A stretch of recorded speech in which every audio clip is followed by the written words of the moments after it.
Bon les gars, une fois de plus, on va parler un peu de l'anglais. Comme je l'ai dit, l'anglais c'est capital quand vous arrivez aux États-Unis. Donc, il y a un de mes amoureux qui m'a posé la question de savoir comment est-ce que j'ai pu apprendre l'anglais aussi rapidement. Donc, j'ai décidé de faire encore une petite vidéo là-dessus. Si ça peut aider, je sais pas, d'autres personnes. Voilà, j'ai décidé de répondre à sa question en faisant cette petite vidéo. Bon, comment est-ce que je me suis lancé dans l'apprentissage de l'anglais aussi rapidement? J'ai essayé de catégoriser ça en trois éléments. Un, le mindset. J'aime toujours revenir ici sur ça. Le mindset. Pourquoi est-ce que tu dois avoir le mindset de quelqu'un qui est prêt à apprendre, comprendre et parler couramment l'anglais? Parce qu'il faut déjà définir ça. Parce que quand tu commences à comprendre que c'est impératif pour toi de comprendre l'anglais, d'exprimer en anglais pour pouvoir évoluer dans ce pays,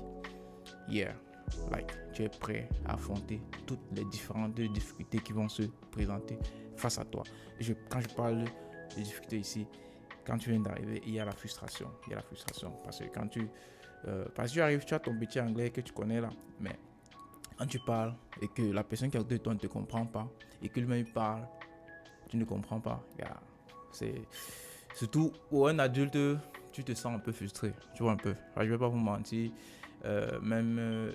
quand je suis arrivé ici, les Américains en général, j'ai constaté que quand tu ne t'exprimais pas en anglais, les gars te considéraient un peu genre comme quelqu'un, comme un illettré gars. Genre tu n'es pas parti à l'école juste parce que tu n'arrives pas à t'exprimer. On te parle, tu ne comprends pas. Et quand même tu parles, on comprend ce que tu dis. Tu es vraiment négligeable sur le marché. Donc maintenant, ça demande est-ce que tu as le mindset pour pouvoir faire face à ce genre de choses au quotidien. C'est très important. Tu sais que gars, tu vas apprendre l'anglais, peu importe ce que tu vas rencontrer comme difficulté, comme frustration, tu vas continuer dans ton apprentissage. Parce que j'ai des petites anecdotes comme ça où vraiment tu te retrouves, tu es frustré. Tu as ce ressenti-là, un peu comme un manque de respect, mais la réalité c'est que c'est pas ça. C'est juste que la personne ne te comprend pas et toi tu ne comprends pas la personne. Donc tu dois dépasser ça et focus sur ton apprentissage de l'anglais. Deuxième point ici là que je vais mettre en avant, c'est l'environnement. Donc une fois que tu arrives ici là, rassure-toi de définir un environnement qui va te permettre d'apprendre rapidement l'anglais. Si tu es entouré à la maison, en famille, ou bien la maison d'accueil où tu es et que les gens s'expriment en anglais, bingo, c'est parti pour toi, ça va aller un peu plus vite. Mais si ce n'est pas le cas, ça veut dire que toi-même tu dois redéfinir ton environnement d'anglais. Par exemple, avoir un tableau, j'avais un petit tableau où je notais les mots difficiles que je pouvais me lever le matin et voir, et le soir avant de dormir et voir. Et j'avais toujours un bouquin à côté où je vais lire 2-3 lignes peut-être avant de dormir. Tu vois un peu ton téléphone, tout en anglais, tout autour de toi d'être en anglais. Avoir l'habitude de lire, je lisais tout. Donc tout ce qui est signal quand je sors en route, tout ce qui est notice, tout ce que je vois qui est l'écriture, je vais lire et poser les questions. Donc poser les questions.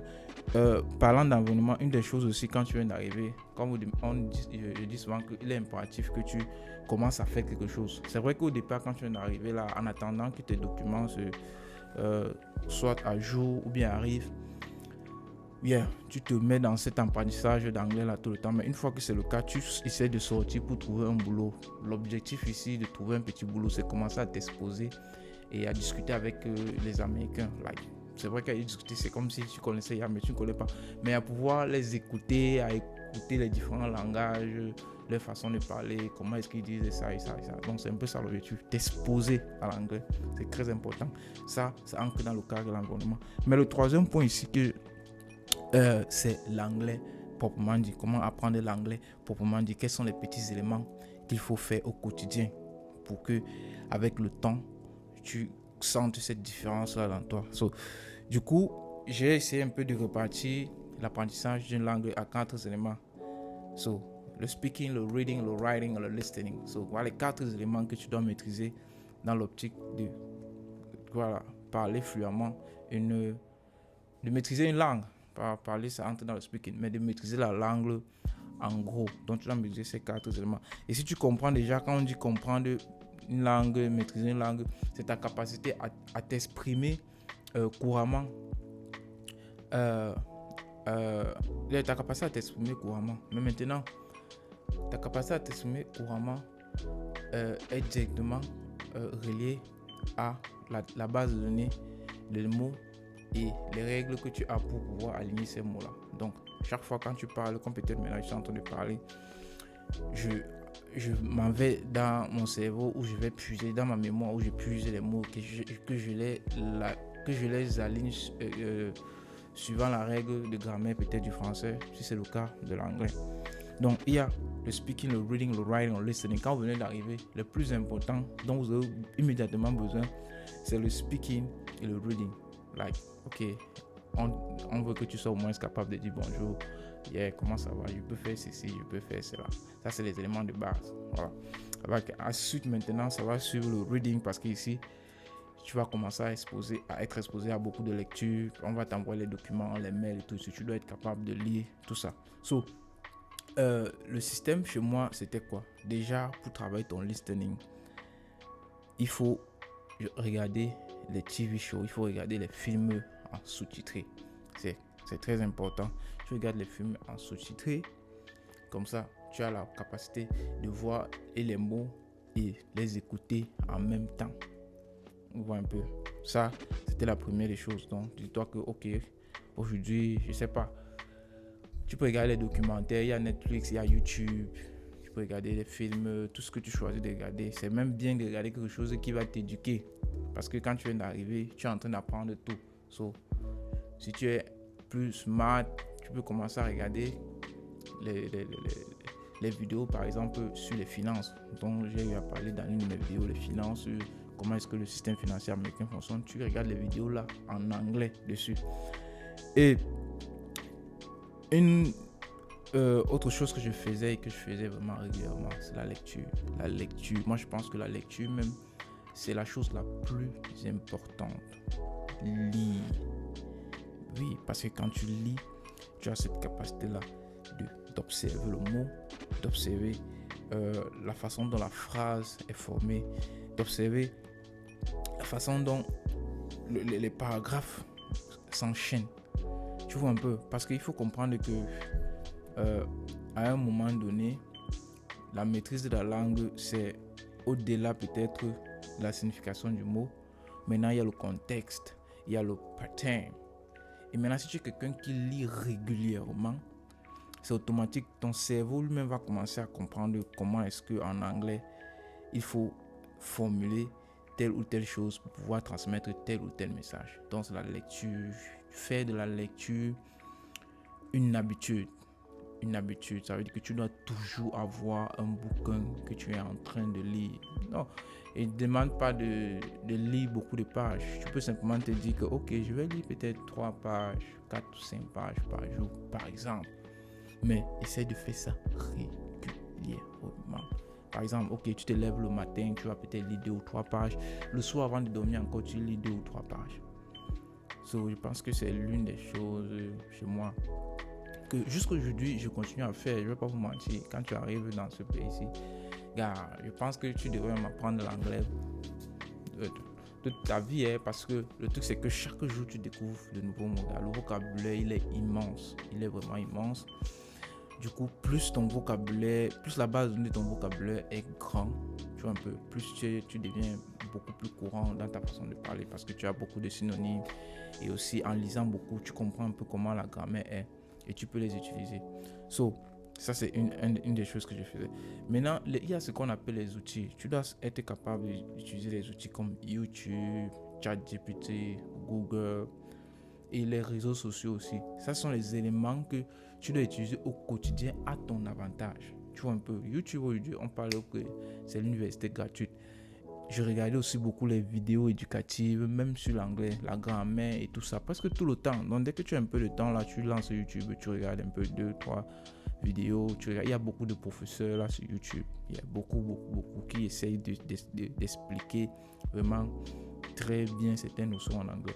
Les réseaux sociaux, même quand tu vas sur, je sais pas, Instagram, Facebook ou bien TikTok, il y a les professeurs là-bas qui donnent des petites astuces par rapport à l'apprentissage de l'anglais.